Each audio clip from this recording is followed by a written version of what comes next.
प्रेम से भरा हृदय एक प्रेरणादायक कहानी प्राचीन समय की बात है। एक छोटे से गांव में घनश्याम नाम का एक गरीब ब्राह्मण रहता था। वह बहुत ही दयालु और प्रेम से भरा हुआ इंसान था।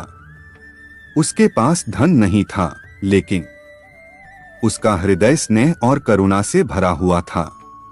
वह रोज सुबह उठकर भगवान श्री कृष्ण की पूजा करता और फिर गांव के जरूरतमंद लोगों की सेवा में लग जाता।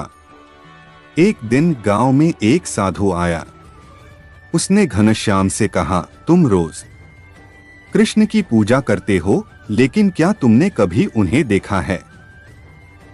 घनश्याम मुस्कुराया और बोला, भगवान मेरे हृदय में ही निवास करते हैं।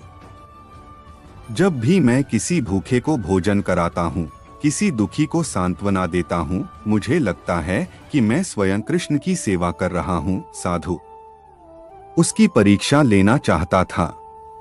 उसने कहा, यदि तुम्हारा प्रेम सच्चा है तो भगवान श्री कृष्ण स्वयं तुम्हारे घर आएंगे। घनश्याम ने इस पर ध्यान नहीं दिया और हमेशा की तरह अपनी सेवा करता रहा।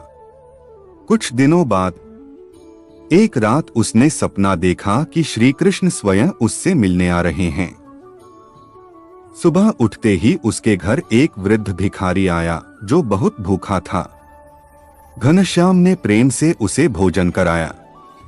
जैसे ही भिखारी ने खाना खत्म किया, वह मुस्कुराया और उसकी आंखों में अद्भुत चमक आ गई। घनश्याम को ऐसा लगा मानो स्वयं श्री कृष्ण उसके सामने खड़े हों। भिखारी ने आशीर्वाद दिया और चला गया।